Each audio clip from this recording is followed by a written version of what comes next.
जम्मू कश्मीर की सरकार से मुझे कोई उम्मीद नहीं है जो इस केंद्र शासित प्रदेश में रिसेंटली बनी है। हमारी सारी उम्मीदें केंद्र सरकार से, और हम समझते हैं कि केंद्र में एक मजबूत सरकार है। इसीलिए जब से मोदी साहब के नेतृत्व में सरकार जो है केंद्र में बनी। नमस्कार, जेके मीडिया देख रहे हैं आप। इस समय हम भद्रवा में मौजूद हैं और काफ़ी सारे बर्निंग इशू यहाँ के आज के नहीं हैं, काफ़ी लंबे समय से, चाहे वो डिस्ट्रिक्ट की हम बात करें या इसके अलावा जो भद्रवा का अस्पताल है किस प्रकार की फैसिलिटी उसके अंदर है, तो काफ़ी सारे और भी इशू, चाहे हम टूरिज़्म की बात करें तो उस प्रकार की डेवलपमेंट जो भद्रवा के अंदर नहीं है जिस प्रकार की होनी चाहिए थी। इसी के ऊपर बात करने के लिए मोहम्मद माजिद मलिक जी जो एडवोकेट भी हैं, आए दिन आपने इनको देखा होगा, अलग अलग मुद्दों के ऊपर ये बात करते हैं। अब इन्हीं से बात करेंगे और डिस्कस करेंगे क्या क्या इस समय जो बर्निंग इशू आपके भद्रवा के अंदर हैं। काफ़ी लंबे समय से भद्रवा को कहीं ना कहीं जो इग्नोर किया जा रहा है। सबसे पहले जेके मीडिया में आपका स्वागत है।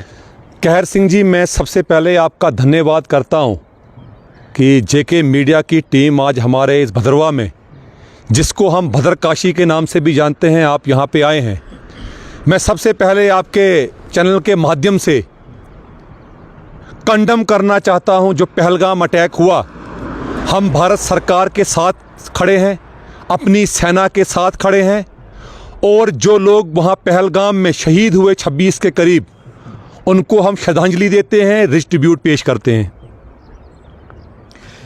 अब भद्रवा को लेकर हम बात करने वाले हैं। जिस प्रकार से काफ़ी लंबे समय से आप जो मांग कर रहे हो कि ज़िला का दर्जा जो भद्रवा को मिलना चाहिए, क्योंकि काफ़ी ज़्यादा यहाँ पर आबादी है, आप थोड़ा इसके बारे में बता दीजिएगा। इसके बाद फिर हम भद्रवा का जो हॉस्पिटल है उसके ऊपर आते हैं, उसके बारे में भी बात करना चाहेंगे। काफ़ी ज़्यादा यहाँ पर आबादी है, लेकिन यहाँ से कहीं ना कहीं जो पेशेंट को शिफ्ट डोडा किया जाता है, और डोडा में भी उसी प्रकार की हालात है। वहाँ गवर्नमेंट मेडिकल कॉलेज तो बनाया गया है, लेकिन पेशेंट को वहाँ से भी जम्मू रेफर किया जाता है। भद्रवा के ज़िले की जो मांग है, ये हमारे बुज़ुर्गों ने शुरू की थी आज से कई वर्ष पहले, जिसको हमने इंडोर्स किया, और बुज़ुर्गों की उस डिमांड को एक्सेप्ट करते हुए हमने समझा कि हमारा जो भविष्य है वो भद्रवा ज़िले के अंदर है। इसलिए हमने भी एज ए युवा इसमें अपना योगदान देने के लिए इसकी एक मूवमेंट शुरू की जो कंटिन्यू है।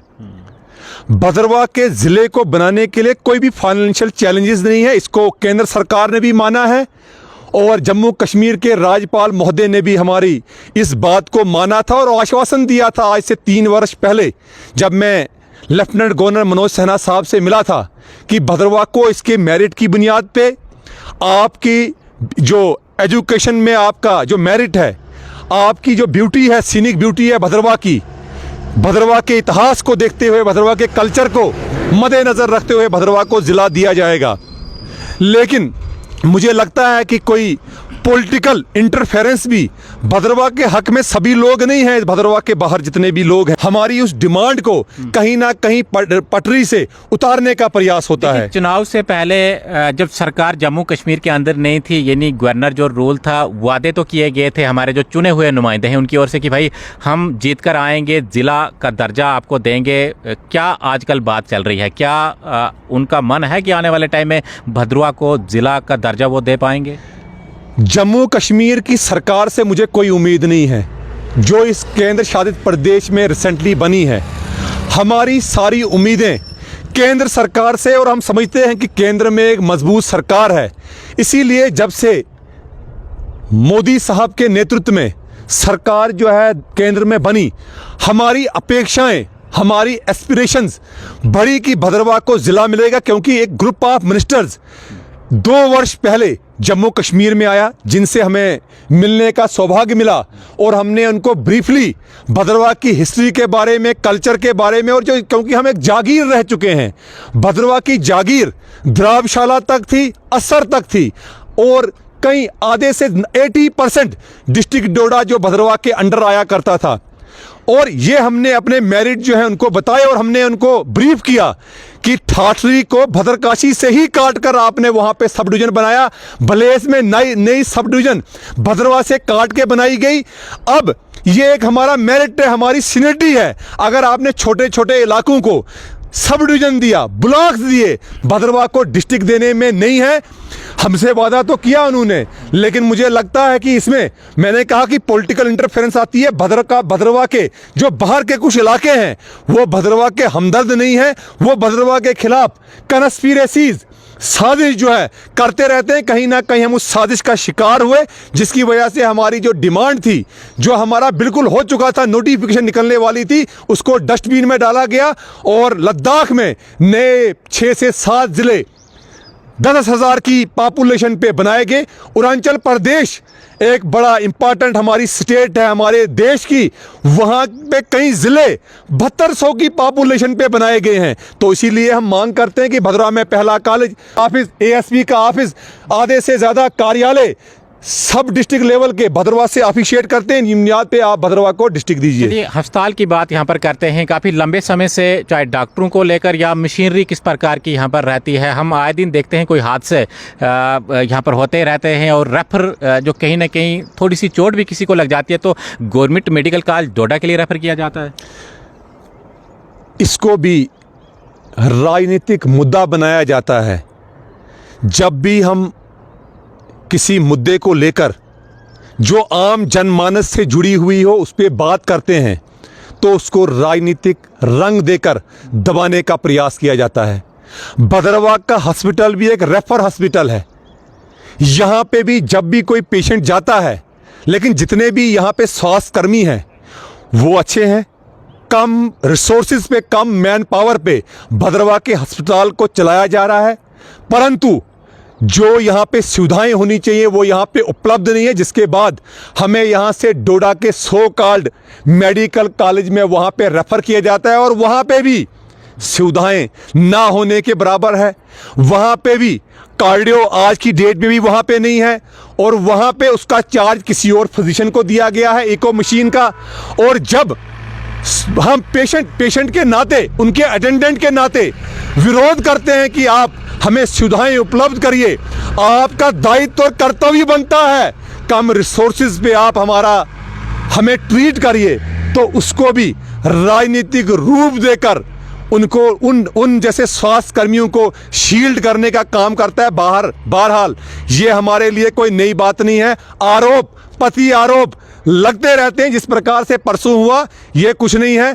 और हमारे यहाँ पे एनजीओज हैं, हमारे यहाँ पे सामाजिक कार्यकर्ता हैं, कई बार वो इस अस्पताल के बारे में बात करते हैं कि हमें स्वास्थ्य सुविधाएं आप हमारे डोर स्टेप पे भद्रवा के अंदर प्रोवाइड करिए, ताकि हमारे पेशेंट्स को बाहर ना जाना पड़े। डोडा, जम्मू अल्ट्रासाउंड कराने के लिए किश्तवाड़ जाना पड़ता है। आज हमारे ज़्यादातर पेशेंट जा रहे हैं कश्मीर के लिए जाते हैं, सोरा में, मेडिकल कॉलेज जम्मू जा रहे हैं, बाहर जा रहे हैं। तो इसका ये कारण है कि हमारे जो राजनीतिक लोग हैं इस भद्रवा के, उनमें विल पावर नहीं है। चलिए, इसके अलावा हम टूरिज्म को लेकर बात करते हैं। भद्रवा का जो टूरिज्म है, टूरिज्म कहीं ना कहीं इसको भी हम कह सकते हैं कि रुका हुआ पड़ा है, डेवलपमेंट यहाँ पर नहीं है। टूरिस्ट बाहर से घूमने के लिए यहाँ पर आते हैं तो काफ़ी अच्छा वो उनको जो महसूस यहाँ पर होता है, लेकिन जिस प्रकार से सरकार को यहाँ पर डेवलपमेंट करनी चाहिए, जिस प्रकार की फैसिलिटी जो एक टूरिस्ट को यहाँ पर मिलनी चाहिए वो नहीं है। क्या आपका कहना है इसको लेकर कि अभी जो हमारे चुने हुए नुमाइंदे हैं वो भी चुप हैं और हमारी जो सरकार नई बनी है वो भी चुप है? बड़ा ही अनफॉर्चुनेट है, पिछले 8 महीने से भद्रवा डेवलपमेंट अथॉरिटी के जो चीफ एग्जीक्यूटिव ऑफिसर का पद होता है वो खाली पड़ा हुआ है। एक तरफ से सैलानी, नो डाउट प्रशासन की तरफ से, उसमें चाहे हमारे डिप्टी कमिश्नर डोडा हो, जम्मू कश्मीर पुलिस हो, सेना हो, सीआरपीएफ हो, उनकी तरफ से पहलगाम अटैक के बाद गुलडंडा को प्रोटेक्शन प्रोवाइड करके सैलानियों को वहाँ पे प्रवेश किया जा रहा है सुबह 9 बजे से लेकर 5 बजे तक। अच्छा कदम है, परंतु जो हमारे चुने हुए लोगों को और हमारे विपक्ष में बैठे हुए लोगों को भूमिका निभानी चाहिए थी। भद्रवा के पर्यटन को बढ़ावा देने के लिए सेना, जो हमारे यहाँ पे टूरिस्ट आते हैं, सैलानी आते हैं, उनको सुविधाएं प्रोवाइड करने के लिए, उसमें वो असफल हुए हैं।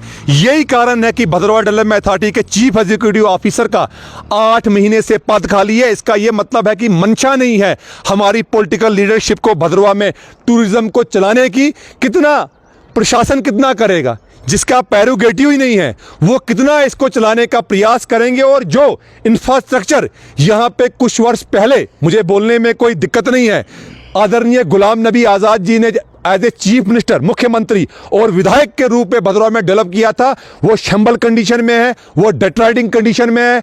हम सैलानियों का अभिनंदन करते हैं, स्वागत करते हैं, वो हमारे इस भदरवा में आए, जिसको हम भदरकाशी भी कहते हैं, चमेली का फूल भी कहते हैं, गुलाब का फूल भी कहते हैं। हम उनका यहाँ पे उनका वेलकम करेंगे, उनके हम जो है हम पूरा उनको जो भी हमारे से योगदान होगा वो हम करने के लिए तैयार हैं। परंतु सरकार अपनी मंशा क्लियर करे। आज तो सरकार को इतना समय हो गया, कोई भी सरकार का विधायक भदरवा में नहीं आया हमारी सुध लेने के लिए। भदरवा के लोग हर जगह पिसते हैं। मुझे लगता है कि इसके लिए अंतरकला भी, भदरवा के अंदर जो अंतरकला है वो भी कहीं ना कहीं रिस्पॉन्सिबल है, जिसका फायदा भदरकाशी के बाहर के लोग जो है उठाते हैं। चलिए बहुत बहुत शुक्रिया। तो ये मोहम्मद माजिद मलिक जी हैं, जिन्होंने बहुत सारे इश्यूज आपके सामने रखे और काफ़ी लंबे समय से जो लोग यहाँ की डिमांड कर रहे हैं, चाहे वो ज़िला का इशू हो या इसके अलावा टूरिज़्म किस प्रकार का भदरवा के अंदर है। पहले काफ़ी अच्छा था, लेकिन आस्ता आस्ता काफ़ी डाउन इस समय भदरवा का टूरिज़्म हो चुका है। काफ़ी सारे मसले हैं, लेकिन कोई भी इनके ऊपर बात करने के लिए तैयार नहीं है। आप देखते रहिए जेके मीडिया, हमें दीजिए इजाज़त। धन्यवाद।